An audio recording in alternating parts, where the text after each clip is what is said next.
హాటకేశ్వరలింగం అనే పిలువబడింది. ఇంకా మూడవ హాటకేశ్వరుడు శివుడు భూలోకంలో తనంత తాను వరమిచ్చి వెలిసేటట్టు చేశాడు. అది శ్రీశైలంలో ఉన్నది. పాలధార పంచధార అనే ప్రాంతానికి వెళ్ళారుగా మీలో చాలామంది. ఆ పాలధార పంచధారలకు ఎదురుగుండా ఉన్నటువంటి ప్రాంతంలో ఈ హాటకేశ్వరలింగం ఉంటుంది. ఈ మూడవసారి లింగ రూపంలో అక్కడ ఆయన కొలువై ఉండడానికి ఒక కథ ఉన్నది. ఒకప్పుడు అక్కడ కుండలు చేసుకునే ఒక కుమ్మరి భక్తుడు ఉండేవాడు. ఈ భక్తుడు దినదినము కుండలు చేసుకుని వాటిని ఎండబెట్టి కాల్చి వాటిని అమ్ముకుని ఆ వచ్చిన దాంతో తాను తన భార్య తన పిల్లలు బతికేలా చూసుకునేవాడు. అంటే ఆయనకి కేవలం జీవన ఆధారం జీవనోపాధి ఈ కుండలు అన్నమాట.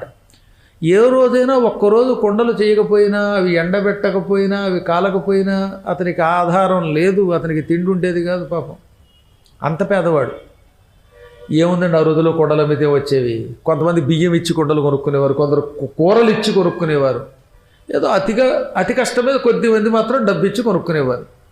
అందువల్ల రోజు కుండలు చేసేవాడు అక్కడ ఆయన. నిజానికి హాటకేశ్వరలింగం నుంచి ఎంత దూరం? మహా అయితే 9 కిలోమీటర్లు ఎంతో ఉంటుంది. 10 కిలోమీటర్లు 11 కిలోమీటర్లు, మ్యాక్సిమం 11 కిలోమీటర్లు నాకు గుర్తుండి శ్రీశైల జ్యోతిర్లింగం. అయినా ఒక్కనాడు ఆయన జ్యోతిర్లింగ దర్శనానికి వెళ్లకుండా రోజు కుండలు చేసుకుంటూ ఉండేవాడు. కానీ ప్రతిదినము ఒక్క కుండని మాత్రం శివుడి కోసం ఎవరో ఒక భక్తుల ద్వారా శ్రీశైలానికి పంపేవాడు. ఇవాళ చేసిన కుండలు ఓ వారం రోజులు ఎండేవండి, ఆ తర్వాత దాన్ని కాల్చేవాడండి. ఇలా ఎప్పటికప్పుడు కాలుస్తూ ఉన్న కుండలు వస్తూనే ఉంటాయి రోజును.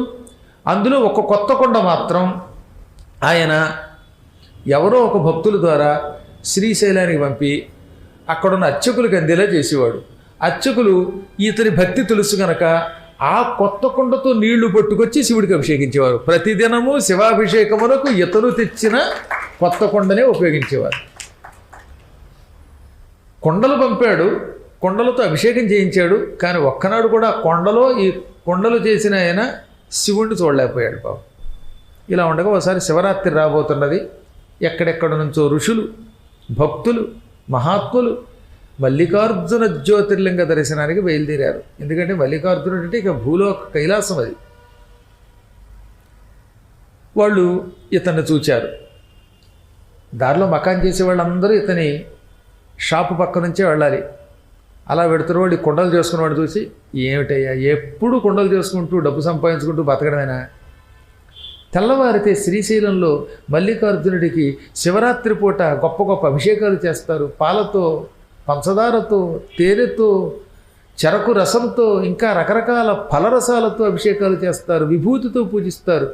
పరమ పవిత్రమైన శివరాత్రి రేపు అర్ధరాత్రి వేళ లింగోద్భవ కాలంలో శివుడి దర్శనం చేసుకున్న, శివనామస్మరణం చేసిన ఎంత లాభం.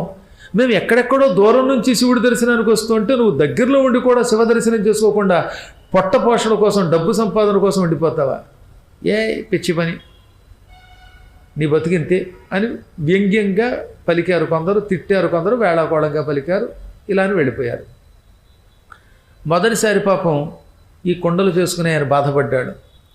శివ, ఎంత దురదృష్టవంతుడు నేను. నీకు కొత్త కొండ ఇవ్వాలంటే ఏ రోజుకు ఆ రోజు కొండలు చేయాలి. ఆ కొండ నీకు ఇవ్వడంతో పాటు ఈ కొండలు అమ్ముకోకపోతే నాకు డబ్బులు రావు, డబ్బు రాకపోతే నా కుటుంబం రోడ్డున పడుతుంది, వాడు చచ్చిపోతారు. భర్త అంటే ఎవడు? తన పూజ తాను చేసుకుని కుటుంబాన్ని పట్టించుకునేవాడు భర్త కాదు. ఎట్టి పరిస్థితుల్లో తన కుటుంబాన్ని సక్రమంగా కాపాడాలి.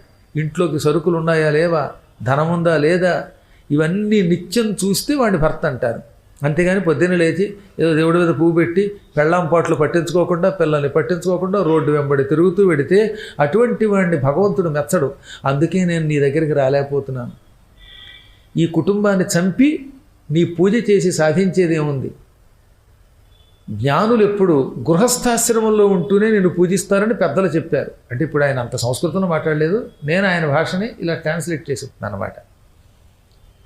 వీళ్ళంతా శివరాత్రి పూట నీ దర్శనం చేసుకోవడం గొప్ప అంటున్నారు. నేను నీ దగ్గరకు వస్తే నా కుండల వృత్తి ఆగిపోతుంది. కాబట్టి నా కోసం ఇక్కడే దర్శనమివ్వవా అని ఒక కొత్త కుండ అక్కడ పెట్టుకుని బాధపడ్డాడు ఆయన.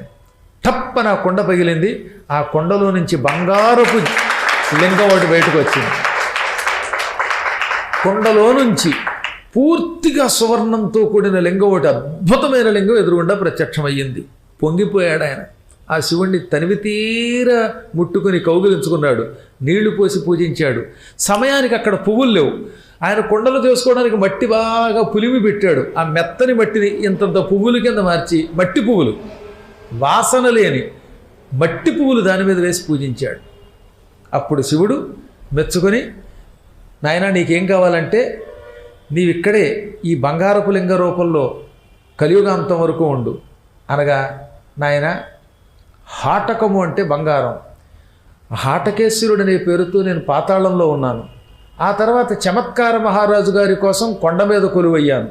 ఇప్పుడు ఇక్కడ కూడా నీకోసం హాటకేశ్వరుడిగా వెలుస్తాను. కానీ ఒకటి మాత్రం గుర్తుపెట్టుకో, కృతయుగం, త్రేతాయుగం, ద్వాపరయుగాలలో బంగారపు లింగాన్ని పూజిస్తారు, దొంగలు వచ్చి దీన్ని పట్టుకెళ్ళరు.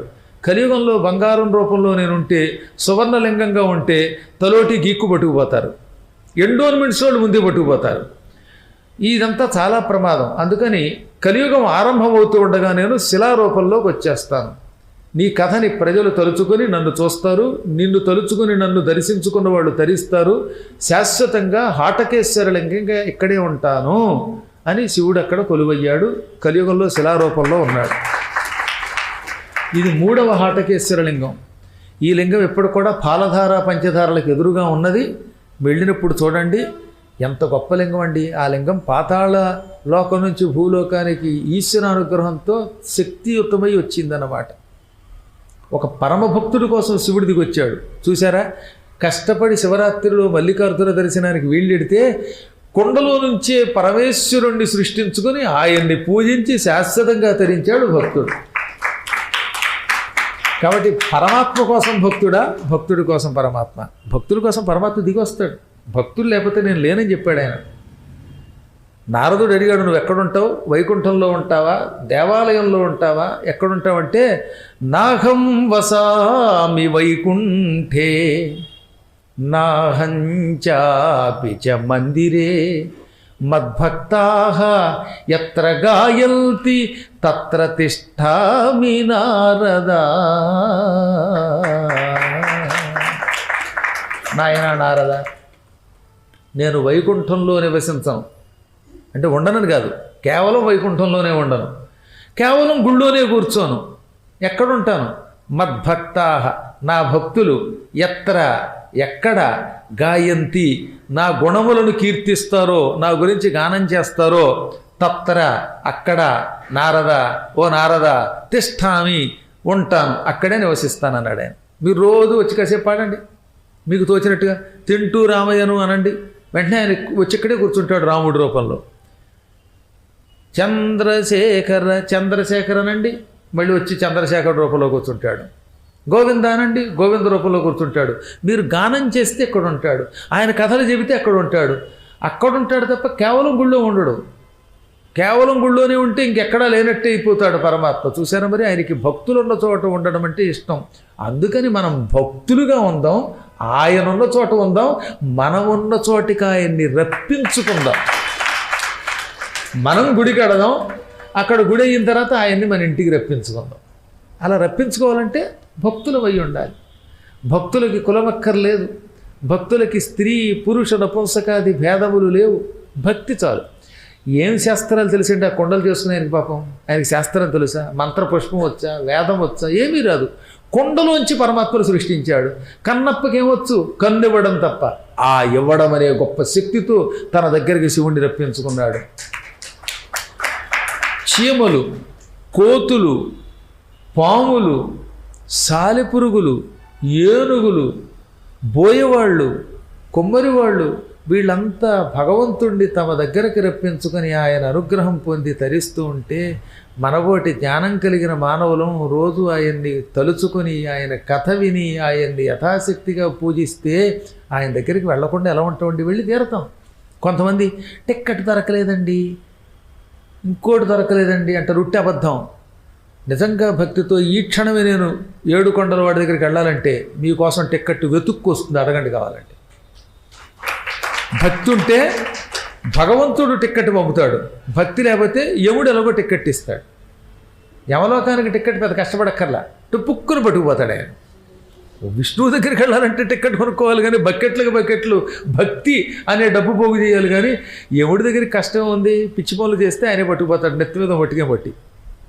కాకపోతే అక్కడుండే ఆహారం వేరు, ఇక్కడుండే ఆహారం వేరు. అందుకని నిరంతరం భగవంతుడిని పట్టుకోవాలి అని ఈ 3వ హాటకేశ్వర లింగం ద్వారా భక్తుడు మనకి తెలియజేశాడు.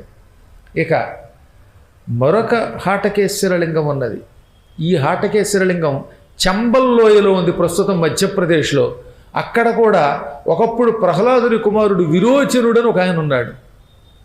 ఈ విరోచనుడు స్వయముగా శివలింగాన్ని ప్రతిష్ఠించాడు. ఇప్పటికి కూడా చంబల్ లోయలో ఉందండి, ఆ గుడి కూడా ఉంటుంది. వెళ్ళి చూడండి ఈసారి మధ్యప్రదేశ్ ఉన్నప్పుడు చంబల్ లోయలో అని గూగుల్లో కొట్టండి కనబడుతుంది.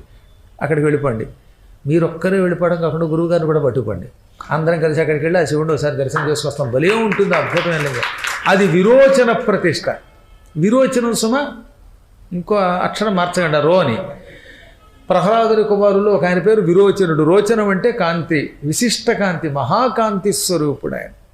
ఈ 4 ప్రస్తుతం మనకు కనబడుతున్నాయి. ఇంకా మరికొన్ని ఉన్నాయి. అవి శాస్త్ర ప్రకారముగా ఎవరు ప్రతిష్ఠించారో తెలియట్లేదు. కన్నడంలో కూడా, కర్ణాటకలో కూడా సుడియో ఏదో ప్రాంతంలో